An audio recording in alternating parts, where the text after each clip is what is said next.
उन्हाळा सुरू झाला की मस्त अगदी थंडगार गारेगार असं काहीतरी खायची इच्छा असते. आणि त्यात तर फेवरेट म्हणजे सगळ्यांचीच ती पण म्हणजे आईस्क्रीम. आणि त्यात आपण जर घरी बनवली ना एकदम स्वच्छ पद्धतीने, एकदम छान अगदी, आणि जास्त पण होते आणि अगदी मनसोक्त पण आपण खाऊ शकतो. इतकी छान, एकदम साधी सोपी एकदम छान अशी रेसिपी आहे. आणि अजिबात आपल्या आईस्क्रीम मध्ये आईस क्रिस्टल वगैरे असं काहीच होणार नाही. एकदम स्मूथ, एकदम छान, अगदी मार्केटपेक्षाही खूप सुंदर आपली ही जी आहे आईस्क्रीम होणार आहे. एकदा की आपला हा बेस तयार झाला ना की ह्या बेस पासून तुम्ही पुष्कळ प्रकारचे, पुष्कळ फ्लेवरची तुम्ही आईस्क्रीम बनवू शकतात. एकदम साधी सोपी आणि अगदीच कमी वस्तूंमध्ये आपली ही आईस्क्रीम तयार होणार आहे. इथे मी अजिबात GMS पावडरचा अजिबात वापर केलेला नाही. एकदम नॅचरल पद्धतीने आपली ही आईस्क्रीम होणार आहे. चला तर रेसिपीला सुरुवात करूया. तर इथे मी डिस्क्रिप्शन मध्ये तुम्हाला सगळं मेजरमेंट वगैरे सगळं देणार आहे. पण मी तिथे तुम्हाला पावशर आईस्क्रीमचंच मेजरमेंट देणार आहे. आणि इथे करताना मात्र मी 1 लिटर दुधापासून करणार आहे. कारण आज मला पाहुणे असल्यामुळे आणि मुलांना देखील सुट्ट्या असल्यामुळे मला जास्त आईस्क्रीम बनवायचे आहे. तर इथे मी फुल फॅट म्हशीचं दूध घेतलेलं आहे. ते पण 1 लिटर घेतलेलं आहे. बघा, फुल फॅट आपल्याला म्हशीचंच दूध वापरायचं आहे. अजिबात इथे गाईचं दूध वापरायचं नाहीये. आणि त्यामध्ये मी 2 टेबलस्पून इथं मी कॉर्नफ्लॉवर वापरलेला आहे. पण मी आधी काय केलं, थोड्याशा दुधामध्ये कॉर्नफ्लॉवर मिसळून घेतलं होतं आणि नंतर मी यामध्ये घातलेलं आहे. तुम्ही डायरेक्ट पण यामध्ये घालू शकता. आणि अजूनही आपण दूध हे गॅसवर ठेवलेलं नाहीये. तर आपल्याला सगळ्या पावडरी आपल्याला ह्यामध्ये मिक्स करायच्या आहे. तर सुरुवातीला मी 2 टेबलस्पून मी इथं कॉर्नफ्लॉवर घातलेलं आहे. त्याच्यानंतर मी 1/4 कपने 1/4 कप मी इथे मिल्क पावडर वापरलेली आहे. 1 कप मी साखर घातलेली आहे. तुम्हाला जर अगदी कमी गोड आवडत असेल तर तुम्ही कमी घातली तरी चालणार आहे. आणि त्यानंतर मग मी इथे 1 टीस्पून मी इथे CMC पावडर वापरलेली आहे. CMC पावडर म्हणजे काय, स्टॅबिलायझर पावडर आहे. म्हणजे ही आपली आईस्क्रीम जास्त काळ व्यवस्थित राहण्यासाठी म्हणून ती वापरली जाते. आता हे सगळं व्यवस्थित आपल्याला गुठळी न होता छान अगदी मिक्स करून घ्यायचं आहे. आणि त्यानंतरच आपल्याला गॅसवर ठेवायचं आहे. गॅसवर ठेवल्यानंतर मात्र लो गॅसवरच आपल्याला हे अगदी कंटिन्यू आपल्याला हे हलवत राहायचं आहे.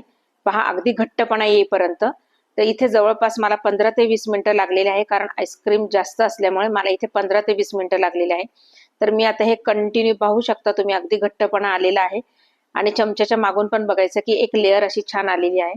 आता हे आपल्याला गॅस बंद करून हे खाली उतरवून घ्यायचं आहे. आणि कंटिन्यू आपल्याला हे असं हलवत राहायचं आहे, स्टर करत राहायचं आहे. म्हणजे यामधली पूर्ण वाफ निघून जायला पाहिजे आणि यावर अजिबात साय येऊ द्यायची नाहीये.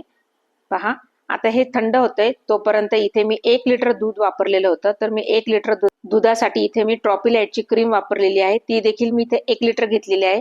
तुम्ही यामध्ये थोडंफार कमी जास्त घेतलं तरी चालणार आहे.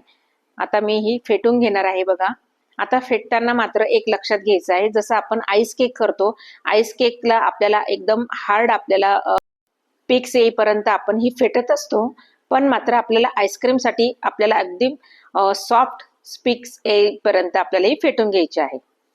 तुम्ही पाहू शकता. आता ही कशी ओळखायची, तर सुरुवातीला आपल्याला अगदी कमी याच्यावर आपल्याला ही फेटून घ्यायची आहे, अगदी त्याचा व्हॉल्यूम वाढेपर्यंत. एकदा त्याचा व्हॉल्यूम डबल झाला की मग आपल्याला अगदी स्पीड जास्त करून आपल्याला नंतर ही छान अगदी फेटून घ्यायची आहे. आणि फेटल्यानंतर मात्र आपल्याला ती उचलून बघायची आहे. त्याचे जे टोकं आहेत ना ते खाली लावतात, म्हणजे आपल्याला ही आईस्क्रीमसाठी योग्य आहे. आता यामध्ये मी इथे व्हॅनिला बेस करणार आहे. त्यामुळे मी इथे 1 लिटर माझं दूध असल्यामुळे इथे मी 1 चमचा इथे व्हॅनिला इसेन्स वापरत आहे. यापेक्षा जास्त आपल्याला अजिबात वापरायचं नाही, नाहीतर मग आपली जी आईस्क्रीम आहे त्यामध्ये अगदी कडू टेस्ट येते. आणि आता ही पुन्हा व्यवस्थित अशी फेटून घ्यायची आहे. पाहू शकता तुम्ही, एकदम छान अशी फेटून झालेली आहे. आता मी इथे मिल्क मेड घेतलेला आहे. तर जसं आपल्याला आपण पावशर दूध घेतलं तर त्याला आपल्याला 1/4 कप जो आहे तो आपल्याला मिल्क मेड याच्यात वापरायचा आहे. तर इथे मी 1 लिटर दूध घेतलेलं आहे. त्यामुळे मी इथे 4 वेळेस 1/4 कप मी इथे मिल्क मेड टाकून घेतलेलं आहे. बघा, आता हे मी आधीच मोजून ठेवलेलं होतं. तर ते आपल्याला आता छान अगदी क्रीम मध्ये हे टाकून घ्यायचं आहे आणि फेटून घ्यायचं आहे. पूर्ण असं एकजीव करून घ्यायचं आहे आपल्याला. आणि आता आपण जे दूध तयार करून घेतलेलं होतं 1 लिटर, बघा पूर्ण गार अगदी एकदम मस्त झालेलं आहे. ते आपल्याला यामध्ये थोडं थोडं घालून घ्यायचं आहे. या स्टेजला तुम्हाला जर वाटलं की त्याच्यामध्ये काही गुठळ्या जर झाल्या असतील तर तुम्ही हे गाळून जरी घातले मध्ये तरी चालणार आहे. पण बघा माझ्या याच्यामध्ये अजिबात गुठळी झालेली नाही, त्यामुळे मी इथे हे टाकून पुन्हा आपल्याला बीटरच्या साहाय्याने बीट करून घ्यायचं आहे. पाहू शकता तर ही आईस्क्रीम आपली तयार झालेली आहे अगदी सेट होण्यासाठी. तर इथे मी टप्परवेअरचा एक डबा घेतलेला आहे. तुम्ही अगदी स्टीलच्या डब्यात जरी सेट करायला ठेवली तरी चालणार आहे. ते ही पूर्ण टाकून घेतलेली आहे आणि याच्यावर अजिबात आईस क्रिस्टल जमा व्हायला नको, त्यामुळे मी इथे यामध्ये पॉलिथिन जो आहे पिशवी आहे ती टाकली आहे. वरतून मग मात्र त्याला मी अगदी पॅक करून घेतलेलं आहे. आता हे जे आहे आपल्याला सेट करण्यासाठी आपल्याला फ्रीजरमध्ये एक रात्रभर ठेवायचं आहे. बघा आता दुसऱ्या दिवशी मी इथे काढलेली आहे.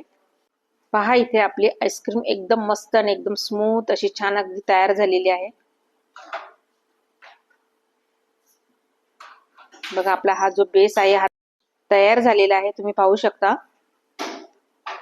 आता मी तुम्हाला सर्व करून दाखवते आहे. बघा मी नुसतं चमच्याने फक्त तो स्कूप जो आहे तो फक्त फिरवत आहे. एकदम इझिली आणि एकदम छान आपली जी आईस्क्रीम आहे ही तयार झालेली आहे. यामध्ये तुम्हाला तुमच्या आवडीचे कोणतेही फ्लेवर जर तुम्हाला टाकायचे असेल तर तुम्ही टाकू शकतात. एकदम स्मूथ आणि एकदम अजिबात त्यामध्ये आईस क्रिस्टल वगैरे असे झालेले नाही आणि चवीला पण अगदी मार्केटपेक्षाही भन्नाट लागते. तर तुम्ही एकदा नक्की ट्राय करा आणि तुम्हाला जर माझा व्हिडिओ आवडला असेल तर नक्की लाईक करा. नवीन असाल तर सबस्क्राईब करा आणि शेजारील बेल आयकॉनला क्लिक करा. बघा किती सुंदर दिसते ना. आता उन्हाळा पण आहे आणि आईस्क्रीम तर कोणत्याही ऋतूमध्ये आपल्याला आवडतेच, तर एकदा नक्की ट्राय करा.